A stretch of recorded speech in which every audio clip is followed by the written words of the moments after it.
vecinas? No, únicamente vi a esas 3 personas y vi la luz muy fuerte, que era una luz mucho más fuerte que el sol, pero que no dañaba los ojos, ¿no? Miriana, perdón, que como es un caso, como dice Mario Capel, estándar, si eres tan amable, escucha ya a través del receptor. Bueno, muchas gracias. Porque él ya te hace un comentario. Bueno. Muy amable, gracias por llamar. Es realmente curioso y confirma la idea de que las experiencias, el color, la tinción de la experiencia subjetiva, es curioso como la experiencia de Miriana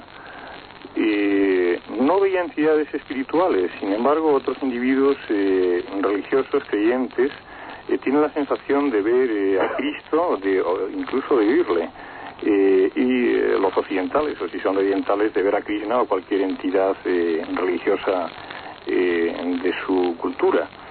Hace unos días, quizá algo menos de un mes, estábamos aquí hablando con una persona que había tenido una experiencia de ese tipo y la contaba muy, muy vívidamente.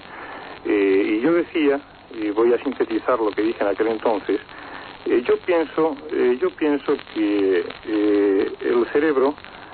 Mario, perdón, porque me parece que tenemos otro caso de vida después de la vida. Entonces pienso que sería casi mejor escucharle. Sí, estupendo. Y luego hacemos un comentario. Ya, globalmente se hace un comentario. María, buenas noches. Hola, buenas noches. María nos llama de Vigo. Adelante con su caso. Bueno, pues el mío es en cierto modo parecido con el de esta chica que llamó últimamente. Sí, con Miriana. Yo también, en un parto, acababa de nacer el crío y yo de repente sentí que me encontraba muy mal. Estaban atendiendo al niño, en cierto modo me habían dejado a mí así como un poco de lado. Entonces empecé a decir que tenía así un dolor en un costado y en un brazo. Le dije, doctor, me duele aquí, me encuentro mal. El doctor dio la vuelta, automáticamente todo el mundo dejó de atender al niño y pasó a atenderme a mí. Entonces esta chica dice que vio cosas y que vio colores y yo el otro día también escuché el programa. A mí me ocurrió que yo me quedé de repente en negro y no recuerdo absolutamente nada más.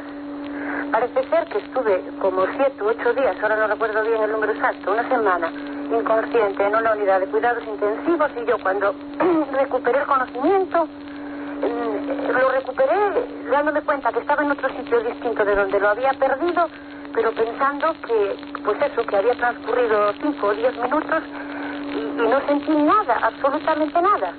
Después me enteré de que había estado pues clínicamente muerta y una serie de cosas rarísimas y yo no sentí nada, ni vi a nadie, ni puedo decir que yo, con la experiencia que he tenido, diciéndome ellos como me dijeron que me habían vuelto a la vida después de estar muerta, yo no sentí ni vi absolutamente nada. Pero Ariel, lo que quieres decir es que tuviste un blackout, un espacio totalmente negro.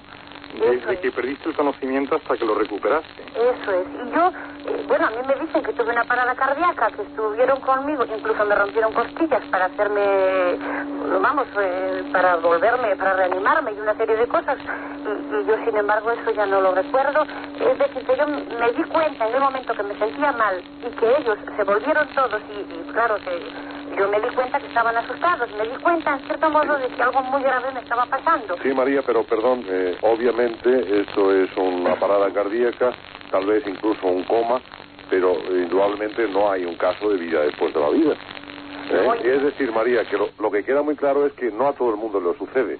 Bueno, eso es un factor interesante. Es decir, que uno puede estar casi muerto y sin embargo no sentir ninguna experiencia. Claro, no tener ese tipo de visiones o de supuestas visiones. Es muy interesante. Pues yo no sé, es que me llamaba la atención, ¿no? De que muchas personas de las que hablaron dijeron que era, pues eso, porque habían llegado a un estado crítico. Sí, María, si es tan amable, escucha a través del receptor a Mario, porque él diferencia netamente las dos situaciones, ¿eh? De acuerdo. Pues muchas gracias por llamar, muy amable. Adiós. Es muy interesante el caso que cuenta usted y se lo agradecemos porque nos brinda ocasión de diferenciar entre aquellas personas que están en trance de morir y no tienen ninguna experiencia de ningún tipo, mientras que otras personas pues sí lo tienen. Sería una cuestión, y lo será en un futuro quizá no muy lejano, una cuestión de psicología diferencial, o sea, de la diferencia de las personas. No todas las personas ante la misma situación reaccionan de la misma forma. Usted pues tuvo un paro y, en fin, un estado de coma prolongado, del cual afortunadamente salió, y no recordó nada, simplemente no recordó nada. Esto podría remitir a la historia tan consabida de la ensoñación que Freud incidía tanto. Todos soñamos por la noche. Todos soñamos por la noche. Tenemos periodos REM y periodos SOL, o sea, periodos en los que se sueña y periodos en los que no se sueña y el cuerpo está descansando. Y unas personas recuerdan muy vívidamente los sueños, parece que los están viviendo y los narran con todo tipo de detalles, mientras que otras personas afirman, incluso enfatizan y dicen que no han soñado. Sí han soñado, lo que pasa es que no se acuerdan. Bueno, puede ser que las vivencias que usted tuvo durante ese periodo en el cual el cerebro no estuvo en cesación total, por supuesto, el cerebro estuvo en actividad. Si no, el cerebro hubiese muerto y no se hubiese dado la afortunada en reanimación. Usted simplemente no recuerda lo que sucedió entre el momento de la pérdida de la conciencia y el momento del despertar. Esto es interesante. Al respecto del primer caso,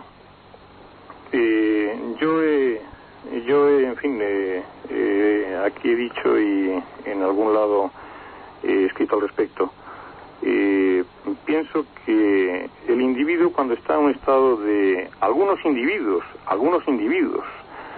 cuando están en un estado especial de crítico, y muy crítico es cuando uno se siente morir, el cerebro que no puede, porque el cerebro tiene una necesidad que se ha llamado trófica, una necesidad de estimulación, no puede estar sin actividad. Entonces el cerebro lo que hace es remedar una suerte de actividad, una especie de actividad como en sueños, explicado en términos que lleguen directamente. El individuo que está en tan crítico trance sueña como cuando está durmiendo, con una diferencia, que ese sueño, el tema de ese sueño no será intrascendente. El individuo se siente morir, entonces el tema del sueño se puede pensar que es el tema de su propia muerte, el tema del tránsito. Entonces lo coloreará en esa pantalla mágica del sueño, lo coloreará con diferentes colores según sus creencias, su cultura, su religión. Entonces aparecerán determinadas cosas. Un individuo pensará o creerá ver a Jesucristo, otra persona pues no lo verá, simplemente verá una luz. Lo que sí es curioso y es digno de estudio, por supuesto, es que hay unas constantes. Hay un periodo de blackout, de ausencia de luminosidad, un túnel, un despertar. No se suele sentir angustia. A veces se puede visualizar el propio cuerpo físico yerto, yaciendo en la cama. En fin, hay unas constantes en todos estos casos, aparte de lo que cada individuo en su psicología especial pues pinta en esa pantallita.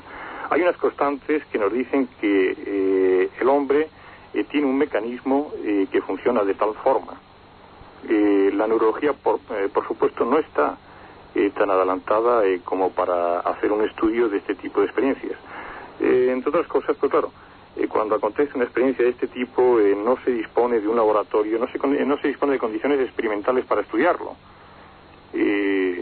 Entonces son experiencias que pueden ser para un neurólogo anecdóticas, pero no son objeto de investigación por su parte, porque no las puede llevar a su laboratorio y repetir. En fin, puede que en dos palabras diga lo que puede ser que sea este tipo de experiencias. Estos individuos parece ser, o podría pensarse, que sueñan en su propia muerte. Bueno, esta explicación que puede parecer un poco enrevesada, en dos palabras es un sueño en la propia muerte. Quizás sea, superficial o deje mal sabor de boca, pero quizá habríamos de humildemente acostumbrarnos a quedarnos con mal sabor de boca en temas que nos desbordan. Antes decía que el hombre es un ser, un animal especial, un animal que es capaz de plantearse problemas que no puede resolver. Que luego le quede mal sabor de boca no es de extrañar. La culpa es nuestra por plantearnos problemas que hoy por hoy no podemos resolver. Hablar de ellos siempre es beneficioso y fecundo, sobre todo porque existen personas que han tenido esta experiencia y necesitan no ya una explicación, por la explicación no existe un acercamiento, hipótesis, en fin, explicaciones alternativas, pero personas que tienen una angustia, una inquietud, les ha pasado algo que es fuera de lo común y precisan de por lo menos saber que a otras personas les ha pasado, que es relativamente frecuente y que no es ella sola, esa persona la que lo ha tenido. Eso es confortante. Pongamos un ejemplo para ver si hemos entendido bien la cosa, Mario.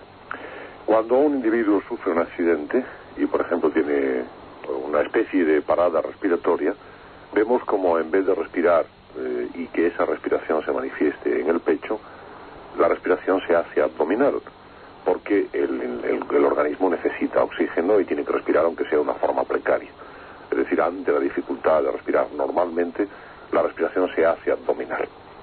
De tal manera entendemos que el cerebro, ante un traumatismo, ante una crisis, como tiene que seguir funcionando, pues hace un pensamiento que no es normal, que puede ser incluso alucinatorio, pero es por ese deseo de seguir funcionando, por no parar. Esa necesidad, una hipoxia prolongada llegaría a una anoxia, y la anoxia es mortal, la carencia del cerebro de oxígeno del cerebro es mortal. Entonces el cerebro necesita una actividad bioeléctrica de mantenimiento, como la tiene en sueños, y en estos estados de profundo coma, de trance crítico, es pensable que el cerebro se defienda de alguna forma, y puede que sea esta la forma en la que se defiende. Mientras tanto, nos vamos conformando más o menos con la estadística, nos vamos conformando con la anécdota de un caso y otro, para ver si alguno de ellos enriquece este estudio. Vamos a escuchar ahora a José Céspedes, que nos llama desde Las Palmas y que parece ser que nos quiere contar otro caso de vida después de la vida. José Céspedes, buenas noches. Buenas noches. Adelante con su caso. Bueno, mire, mi caso no es que sea de vida después de la vida. Yo tengo esos dos libros y los he leído y soy bastante creyente de ellos. Sí, si es tan amable, baje usted el volumen de su receptor. Sí, perdón. Que se nos está acoplando mucho. Sí, hermoso acople. Caso de acople en la vida. Bien, adelante, José, vamos a ver. El caso fue que yo, llegó una ocasión en que mi madre política se sintió mala. Entonces mi suegro tuvo que venir a ir a mi casa. Yo a ellos dos, como es normal, le dejé la cama de matrimonio y nosotros pasamos a dormir los dos en una cama que teníamos, que tenemos, de soltero, ¿no? Y resulta que una noche me acosté, cogí un cuento de revista y me puse a leerlo. Terminé, apagué mi luz y no pasaron 15 o 30 segundos cuando vi levantarse una imagen del sitio donde dormían mis mujeres, pero una imagen resplandeciente. La imagen se levantó, se sentó en la cama, se puso sus zapatillas, que se ve claramente como si fueran las zapatillas, y entonces yo sentí miedo. Lo que hice fue encender la luz durante medio minuto o un minuto, quizás. Al ratito la volví a apagar y entonces volví a ver otra vez a la misma imagen, que entonces empezó ya como si fuese a disolverse, a diluirse hasta que se perdió. Entonces la pregunta mía es la siguiente: si no existe vida después de la vida, lo que yo he visto, lo que yo creo que existe, ¿qué es? Pero a la persona que tú viste, perdón, antes el sonido estaba mal. Sí. ¿Era tú? No, que va, ni mucho menos. No, pero era ¿a quién era? ¿A tú? Es que no he entendido. ¿Quizás tu madre? No, mi madre no se revive y está, pero no es ella. Hombre. ¿Sabiste a una persona difunta o no, una imagen? Una imagen, pero no sabes quién era. Mi señora dormía en los pies y yo en la cabecera, porque la cama era de soltero, y yo al dejarle la cama de matrimonio a mis suegros, tú nunca pasabas ahí. Entonces yo vi levantarse del lado de mi señora una imagen reluciente. ¿Y no sabes quién era? No sé, no exactamente sé quién era. O sea, una imagen brillante, o sea, toda la forma y todo, levantarse, sentarse en el borde de la cama, ponerse las zapatillas, levantarse después de esas zapatillas y empezar a mirarme. Yo sentí miedo. La verdad que yo sentí miedo, eso es sincero. En sentir la luz. Pero a los 30 segundos o al minuto, no voy al minuto, la vi a apagar. Y lo vi a verla a la misma imagen que se sigue sonriendo y entonces empezó a diluirse. Ya entiendo, sí. ¿Y pasó algo después? ¿Hubo un acontecimiento importante para ti? No, después la vida pasó normal. O sea, tú tuviste esa impresión, esa visión. Sí, tuve, no, la verdad es que fue visión, pero es que la vi. O sea, que no es que dijéramos que estaba soñoliento, no, pero es que yo acababa de leer y empecé a verla, sentí la luz, que lo recuerdo perfectamente porque sentí miedo, la volví a apagar otra vez, y entonces seguí viendo la imagen, y entonces empezó a disolverse, a diluirse. Sí. Fue cuando se perdió el toalla. Bueno, es un caso de aparición. Lo que cuando te preguntaba que si la persona era conocida o que si te había ocurrido algo después. No, por supuesto. Es porque frecuentemente las apariciones tienen un sentido, avisan de una eventualidad o un mensaje, en fin, cualquier cosa tiene un sentido, o algo está pasando. Sin embargo, en tu caso, al parecer, no tenía especial sentido. No. Simplemente... Perdón, me pregunta, ¿qué es lo que yo vi? Bueno, el problema es qué es lo que viste. Por supuesto, es el problema. Por supuesto que lo que viste es real en el sentido de que, por lo menos, en tu cerebro existía. De todas formas... Sí, perdón, José. Sí. Mientras Mario va buscando una explicación a este caso... si eres tan amable, escucha ya a través del receptor para preparar una nueva llamada, ¿eh? Vale, gracias. Muchas gracias, muy amable, hasta siempre. De todas formas, te decía, el ver una imagen que se puede suponer que no existe, que no está ahí, no es algo infrecuente. Los niños tienen una gran capacidad de imaginería visual.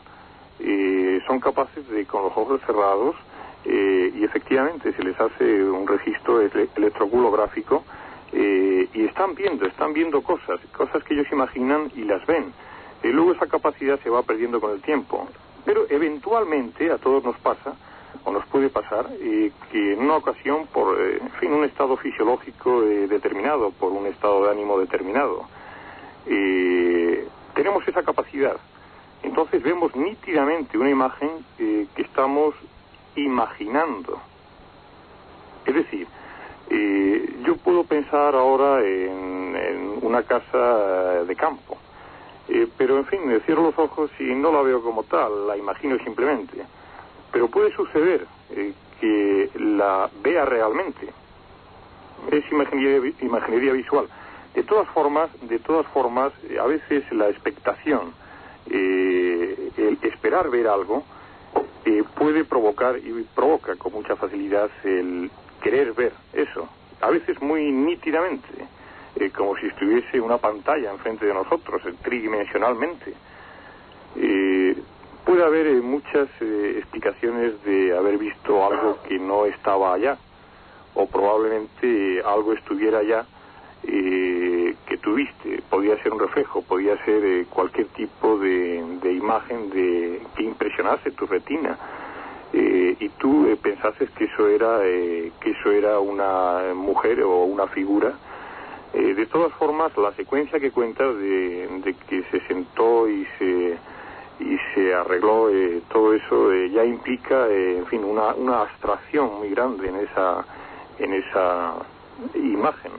Es un caso interesante. Lo que yo recomendaría, y ya lo he dicho aquí, y Antonio también, es que este tipo de casos no pueden, por supuesto, ser analizados y menos explicados si es que hay una explicación factible, por la radio.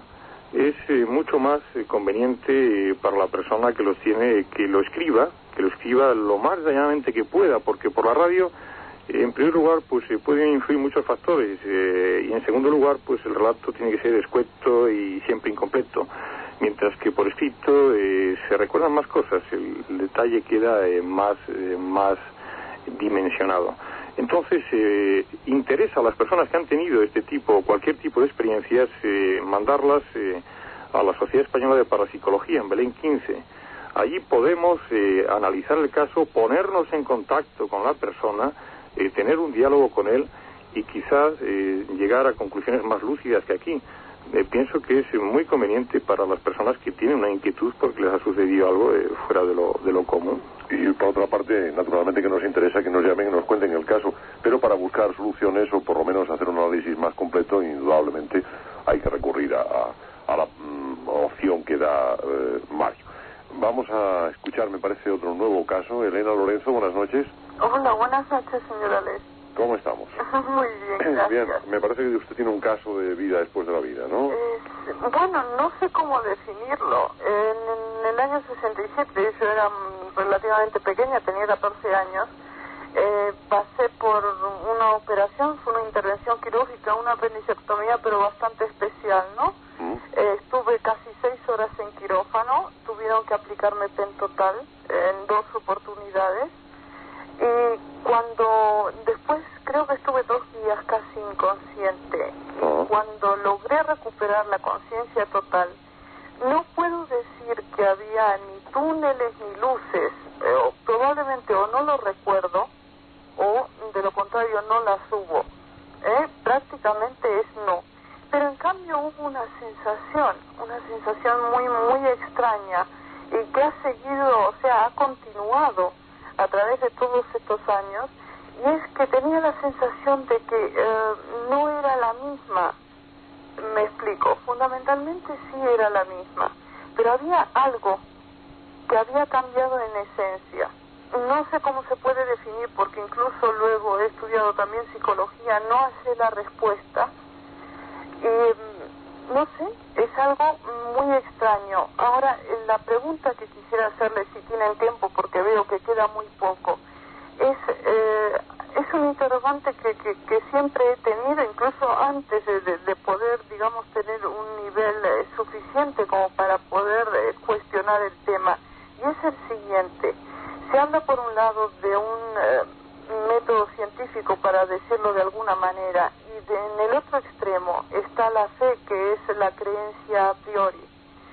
Y en este tipo de no sé cómo explicarlo, de experiencias, donde se maneja uno en un parámetro totalmente trascendente, es hasta dónde la ciencia que estudia esto, que se orienta objetivamente hacia esto, ha logrado un equilibrio entre ambas, o si de lo contrario lo que se está esperando, o lo que marca la prudencia, es encontrar un estado intermedio entre el método científico normalmente utilizado y lo que es el estudio de esa creencia a priori, de esa fe. Es un cuestionamiento que siempre me ha seguido, incluso, digamos, antes de tener un poder de juicio, como era a los 14 años. Es esa la duda que tengo.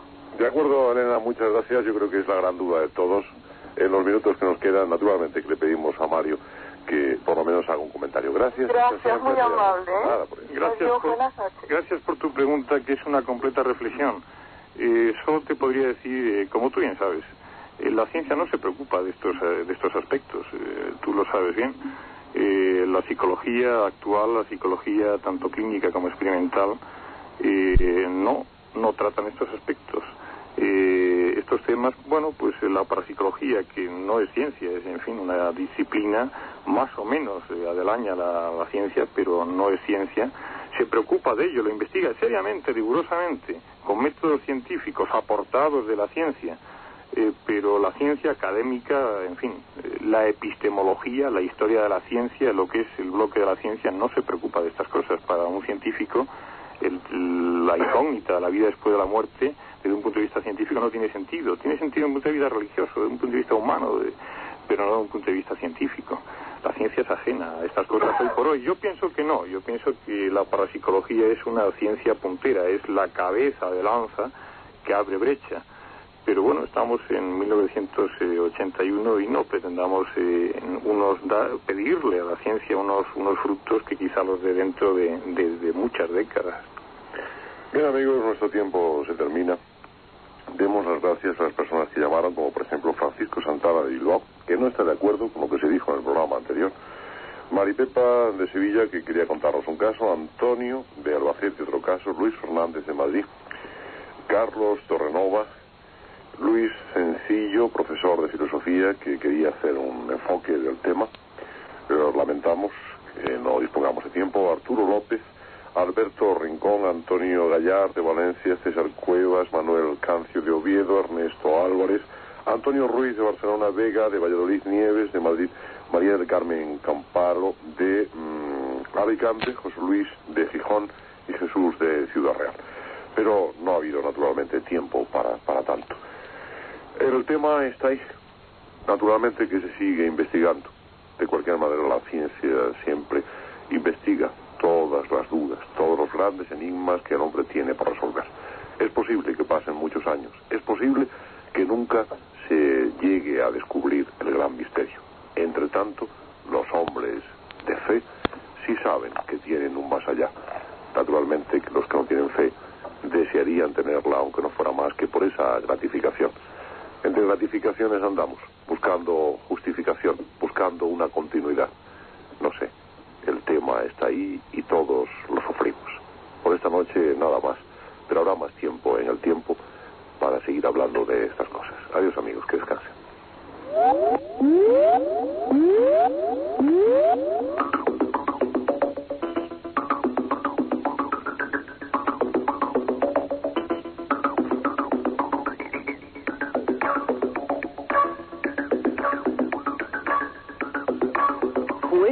Medianoche, un programa de la SER.